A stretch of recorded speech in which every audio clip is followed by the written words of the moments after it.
পাবে সেই দিন এত ভয়ঙ্কর দিন হবে, সেই দিন এত ভয়াবহ দিন হবে।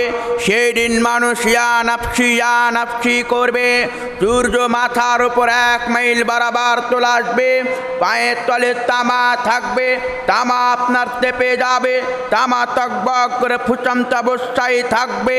মাথার উপরে সূর্য 1 মাইল বরাবর থাকবে। সেই সময় মাথার মগজ টকবক টকবক করে ফুটতে থাকবে। যেই রকম ভাবে মা বোনেরা ভাত রান্না করে, ভাত রান্না করার সময় গরম পানিতে টকবক টকবক করে ফুটতে থাকে, ঠিক সেইভাবে কিয়ামতের দিন হাসরের মাঠে, বিচারের মাঠে, আল্লাহর আদালতের সামনে আপনার মাথার মগজ টকবক টকবক করে ফুটতে থাকবে। যদি সেই দিন থেকে বাঁচতে চান, যদি সেই ভয়ঙ্কর ভয়াবহ দিন থেকে বাঁচতে চান, আপনাকে আল্লাহর রাস্তায় দান করতে হবে, আপনাকে আল্লাহর ঘরে দান করতে হবে। তাহলে আপনি সেই বিপদ থেকে বাঁচবেন। যদি আপনি সেই দিন আল্লাহর এই দিনে যদি আপনি আল্লাহর পথে দান না করেন, সেই দিন আপনি আল্লাহর আরশের ছায়া পাবেন না। ইমাম তিরমিজি রাহিমাহুল্লাহ তিরমিজির ভিতরে একটা হাদিস নিয়ে আসছেন। তিনি বলেন, কিয়ামতের মাঠে আদম সন্তানদেরকে 5টি প্রশ্ন করা হবে। যতক্ষণ পর্যন্ত 5টি প্রশ্ন উত্তর দিতে পারবে না, ততক্ষণ পর্যন্ত 1 কদম আগাতে দেওয়া হবে না, 1 কদম পেছাতেও দেওয়া হবে না, 1 পা আগাতেও দেওয়া হবে না, 1 পা পেছাতেও দেওয়া হবে না।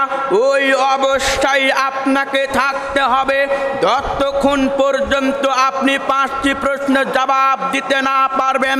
তার মধ্যে একটা হলো, আল্লাহ সুবহানাহু ওয়া তাআলা বলবেন, আমি তোমাকে যে মাল দিয়েছিলাম, আমি তোমাকে যে সম্পদ দিয়েছিলাম, আমি তোমাকে যে গাড়ি বাড়ি দিয়েছিলাম, আমি তোমাকে যে টাকা পয়সা দিয়েছিলাম, তা তুমি কোন পথে ব্যয় করেছ, তা তুমি কোন পথে খরচ করেছ, তা তুমি কিভাবে খরচ করেছ, আজ তুমি আমাকে হিসাব দিয়ে দাও। কিভাবে হিসাব দিতে হবে? উদাহরণস্বরূপ, আজকে ধরলেন আপনাদের মসজিদে জালসা হচ্ছে, মসজিদের সভাপতি আপনাদের ইমাম সাহেবকে বলল, এ 5,000 টাকা নিয়ে যাও দেবগ্রামে, বাজার থেকে ভালো ভালো দামি খাবারগুলো কিনে আনবে। ইমাম সাহেব বললেন ঠিক আছে। বাজার গেল, বাজার যাওয়ার পরে ভালো ভালো সেই বক্তাদের জন্য খাবার কিনে আনলো।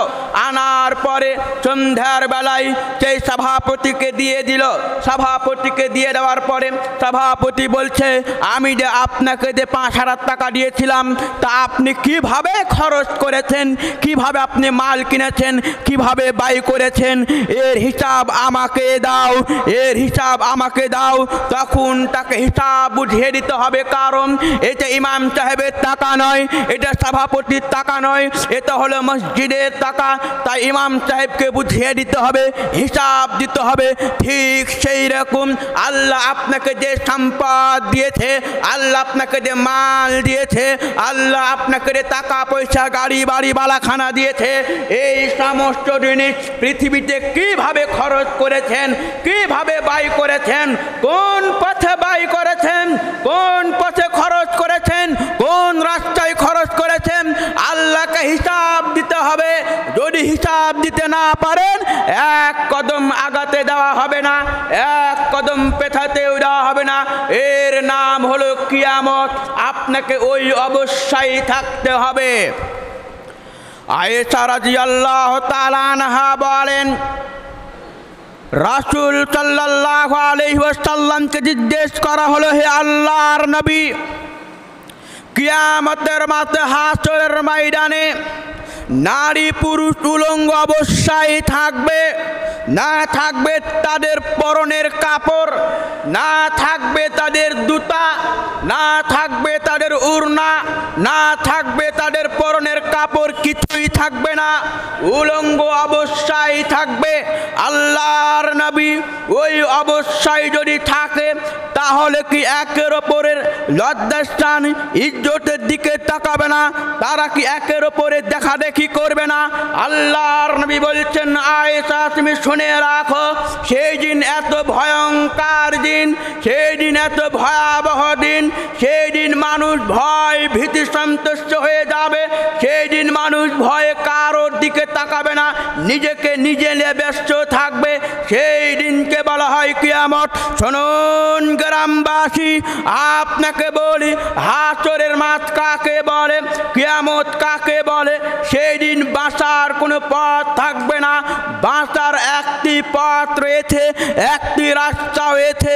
আপনাকে দান সাদকা করতে হবে, আপনাকে সৎ আমল করতে হবে, আপনাকে ভালো বন্ধুত্ব করতে হবে, নেককার সালেহীন ব্যক্তিদেরকে বন্ধুত্ব করতে হবে, তবে আপনি হাসরের মাঠে বাঁচতে পারবেন।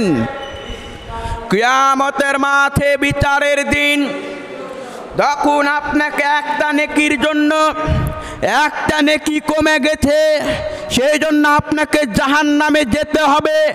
ওই একটা নেকির জন্য আপনাকে ছুটে বেড়াতে হবে। মায়ের কাছে যাবেন, মা বলবে আমার দুনিয়াতে কোনো পুত্র ছিল না। বাপের কাছে যাবেন, বাপ বলবে কোনো পুত্র ছিল না। ছেলের কাছে আসবেন, ছেলে বলবে আমার দুনিয়াতে বাপ ছিল না। বোনের কাছে যাবেন, বোন বলবে আমার দুনিয়াতে কেউ ভাই ছিল না। একে অপরকে দেখে পালাবে। সেদিন কেউ কাউকে পরিচয় দিবে না, সেই দিন কেউ কাউকে পরিচয় দিবে না। সেই দিনকে বলা হয় কিয়ামত। কিয়ামত কাকে বলে শুনুন, কিয়ামত ওই দিনকে বলে যেই দিন বিবিকে বলা হবে, বিবি আমরা তো এক বিছানায় ঘুমিয়েছিলাম, একসঙ্গে খাওয়া দাওয়া করেছিলাম, তোমার জন্য আমি আমার মাকে বাড়ি থেকে বের করে দিয়েছিলাম, আজকে একটা নেকি কমে গেছে, সেই জন্য জাহান্নাম যেতে হবে, অতএব তুমি আমাকে একটা নেকি দাও। তখন তোমার বিবি বলবে দুনিয়াতে আমার স্বামী বলে কেউ নাই। সেই দিনকে বলা হয় কিয়ামত। সেই দিন বিবি স্বামীকে পরিচয় দিবে না, সেই দিনকে বলা হয় কিয়ামত। শোনো যুবক, তোমাকে বলি, তুমি কোথায় তোমার বন্ধুর সঙ্গে আড্ডা পিটো, তুমি কোথায় তুমি IPL খেলা দেখো, তুমি কোথায় তুমি ফ্রি ফায়ার খেলা দেখো, তুমি কোথায় তুমি তোমার বন্ধুর সঙ্গে আড্ডা মেরে ক্যারাম বোর্ড খেলো, চায়ের দোকানে 24 ঘন্টা তুমি বসে থাকো। একবার তুমি আল্লাহর ঘরে এসে আল্লাহকে ডাকতে পারলেন না, ইয়া রাব্বুল আলামিন আমার জীবনের গুনাহ হয়েছে, হাসরের মাঠে কিভাবে বাঁচতে পারবো, এই বলে একবার আল্লাহকে বললেন না।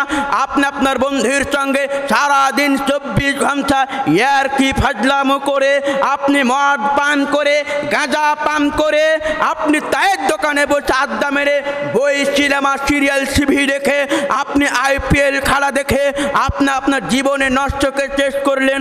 সেই দিন বাঁচা যাবে না, বাঁচা খুব বড় কঠিন হয়ে যাবে।